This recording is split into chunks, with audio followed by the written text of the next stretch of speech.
Hello and welcome everyone, आप सभी का स्वागत है आपके प्यारे से लर्निंग प्लेटफॉर्म एनसीईआरटी नीट अड्डा पर। और मेरा नाम है परमवीर सिंह। मैं आज के इस डिस्कशन में कवर करूंगा आप सभी के साथ एक बहुत ही इंपॉर्टेंट सा टॉपिक। वो बच्चे जो इस बार बोर्ड का एग्जाम दे रहे हैं, जो कहीं ना कहीं इस डायलेमा में तो है, जैसा कि आप थंबनेल पे देख भी सकते हैं कि यस, फिजिक्स और केमिस्ट्री के एग्जाम के बाद बायोलॉजी का एग्जाम कैसा होगा। जी हां दोस्तों, आज के इस सेशन में हम इसी पे डिस्कशन करने वाले हैं and I will give you a logical answer.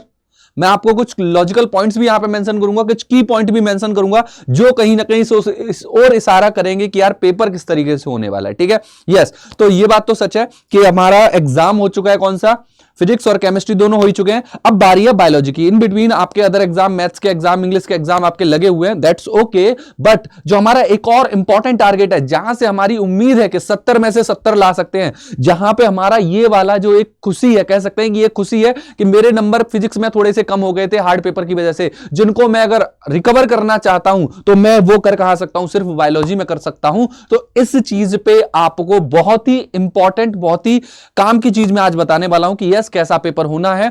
और एक बात मैं अगर यहां पे एक चीज क्लियर करूं, अक्सर मैंने जैसा अपने जीवन में भी देखा हुआ है कि जहां हमको समय मिल जाता है ना, वहीं हम फैल जाते हैं। जहां हमको जगह दिख जाती है ना, वहीं हम फैल जाते हैं। मतलब कहने का बस इतना सा है कि यार, जैसे फिजिक्स का एग्जाम हुआ, उसके चार दिन बाद हमारा केमिस्ट्री का एग्जाम हुआ, मैंने लग के पढ़ाई की, मैंने लग के पढ़ाई की। और अब भाई केमिस्ट्री के बाद दूरी हो गई भाई, 25 मार्च तक की दूरी हो गई। अब तुम फैल जाओगे, सोचो कि यार थोड़ा अंगड़ाई ले ले, है ना, रेस तो बहुत दूर है, अभी अंगड़ाई ले ले, थोड़ा रेस्ट कर ले, है ना। तो बेटा ये गलती मत करना। ऐसा अक्सर होता है कि जहां समय मिल जाता है वहीं पे हम क्या हो जाते हैं, ढेर हो जाते हैं। होता है इसलिए कि हम सोचते हैं आज नहीं, चलो कल भी है, कल नहीं चलो परसों भी है। और उधर केमिस्ट्री के एग्जाम में 5 दिन मिले थे, 4 दिन मिले थे, लग के पढ़ाई कर ली और एग्जाम दे दिया। और ऐसा होगा भी कि यार केमिस्ट्री में नंबर ज्यादा आ रहे हैं, बायोलॉजी में मैं नीचे हो गया। तो बेटा ये सिचुएशन ना क्रिएट हो, इन्हीं चीजों को मैं यहां पे आपको मेंशन कर देता हूं सबसे पहले। तो पहले इस बात पे मैंने जो आपको मेंशन किया कि भाई पेपर कैसा होगा, हार्ड होगा या इजी, तो जरा यहां पे लॉजिकल चीज जरा देखो कि फिजिक्स का पेपर कहीं ना कहीं हार्ड आया था। हर बच्चा ये चीज निकलने के बाद बोल रहा था कि भाई पेपर हार्ड है, पेपर हार्ड है, पेपर हार्ड था, इसमें कोई दोहराए नहीं। और सेट 2 वालों की तो हालत अलग ही थी। उसके बाद आई केमिस्ट्री की बारी, और केमिस्ट्री का पेपर भाई था थोड़ा सा इजी। केमिस्ट्री का कंपैरेटिवली इजी था। बच्चों ने जो रिव्यू दिया, उन्होंने बोला यस सर, क्लास में जो पढ़ाया गया वहीं से आ गया। और पहला जो केमिस्ट्री का डर, फिजिक्स का डर था, वो हमने थोड़ा सा ओवरकम कर लिया था। एक बार हम एडजस्ट भी हो गए थे, हमको पता था इस बार एग्जाम ऐसे देना है, तो केमिस्ट्री आया, हमने तैयारी की और ढंग से दे दिया। अब बारी है बायोलॉजी की। बायोलॉजी में क्या होगा, अरे यार टाइम है अभी, अगर बीच में भी तो है, मैथ्स का भी है, कुछ बच्चे होते हैं जो मैथ्स और बायो दोनों ले लेते हैं, बीच में भी तो बायो को अब आप कर दोगे एकदम साइड, और फिर जब एग्जाम आएगा तब करोगे टारगेट। बेटा ये मत करना। देखो मैं क्लियरली बोल रहा हूं, बायो का पेपर तो थोड़ा सा टफ आएगा। टफ मगर उनके लिए होगा जिन्होंने ढंग से पढ़ाई नहीं की। पेपर इजी उनके लिए है जो पढ़ाई कर रहा है। पेपर ध्यान से देख लो, मैं क्लियर बता रहा हूं, पेपर उनके लिए इजी है। इजी सिर्फ उनके लिए जो पढ़ाई कर रहा है, जो प्रॉपर अपनी प्रॉपर क्लासेस ले रहा है, जो 4:30 बजे से 6:30 बजे तक डेली बायो पढ़ रहा है, राइट, डेली बायो पढ़ रहा है, बायोलॉजी पढ़ रहा है, उनके लिए इजी। अरे सर डेली इतने टाइम पे क्यों पढ़ना है? बेटा इतने टाइम पे इसलिए पढ़ना है डेली, क्योंकि इसी टाइमिंग पे आपको डेली इसी हमारे चैनल पे एनसीईआरटी नीट अड्डा पर हम ऑर्डर में प्रीवियस ईयर के एनालिसिस करते हुए पीवाईक्यू कैप्सूल के नाम से एक सीरीज चला रहा है, जहां पे आप अपने सब्जेक्ट से दूर नहीं है, डेली बेसिस पे जुड़े हुए हैं। तो यस, उन बच्चों के लिए इजी हो जाएगा। अच्छा ऐसा है क्या, जो पढ़ेगा वो उसके लिए इजी होगा, बाकी सबके लिए हार्ड होगा? बिल्कुल ऐसा नहीं है। ये जस्ट मैं एक बात बता रहा हूं कि आप रिदम में हो जाएंगे, और हम आपको उसी तरीके से आगे लेके चल रहे हैं यार। हमारे खुद की जिम्मेदारी है कि तुमको सही तरीके से लेके चलें। हार्ड सच में उसके लिए हो जाएगा, डेफिनेटली, मैं बिल्कुल ये चीज ठोक के बोलूंगा, हार्ड उसके लिए है जो सिर्फ और सिर्फ अदर सब्जेक्ट को टारगेट कर रहा है, जो ये सोच के बैठा हुआ है कि यार मैं जब आएगा टाइम 1 नाइट फाइट कर लूंगा, 2 दिन पहले 3 दिन पहले पढ़ लूंगा, तो वो गलती करेगा ना, वो हार्ड बिल्कुल फेस करेगा। क्योंकि हार्ड है यार, मजाक नहीं है। क्लास 12 के जो चैप्टर है ना, आप आ जाओ इधर, मॉलिक्यूलर बेसिस ऑफ इनहेरिटेंस में, मॉलिक्यूलर बेसिस ऑफ इनहेरिटेंस जो चैप्टर है ना बेटा, है ना, अच्छों को हिला देता है ना, पानी मंगवा देता है। Molecular basis of inheritance chapter, principle of inheritance and variation, Mahabharat है यार ये chapter, principle of inheritance and variation.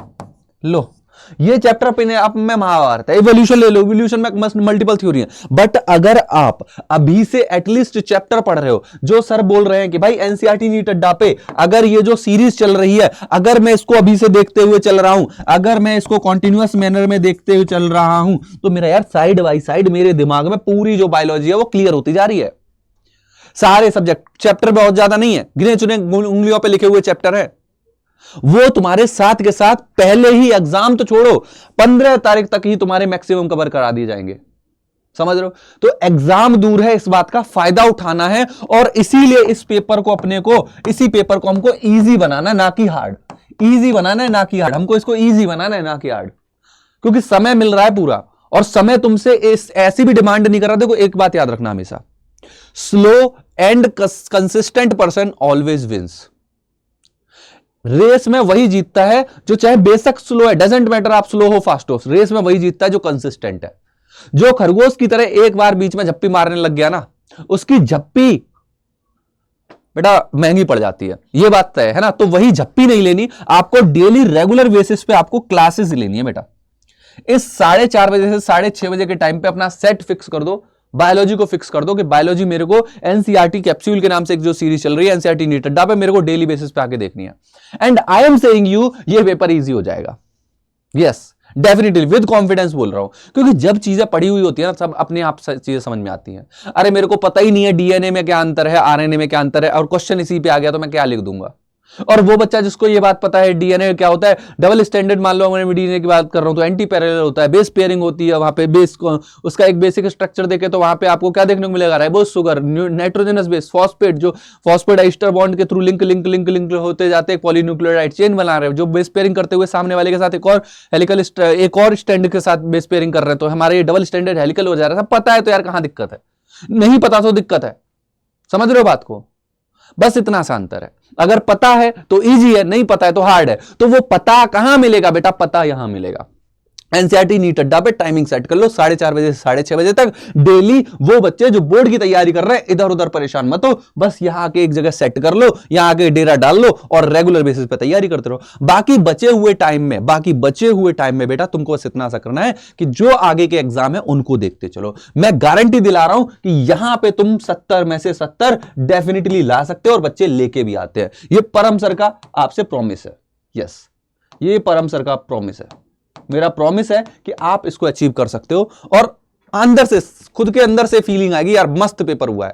क्यों मस्त हुआ है, क्यों मेरा इतना अच्छा पेपर हुआ, आपको खुद फील होगा कि यार मैंने रेगुलर बेसिस पे कंसिस्टेंट होकर क्लासेस ली थी इसलिए।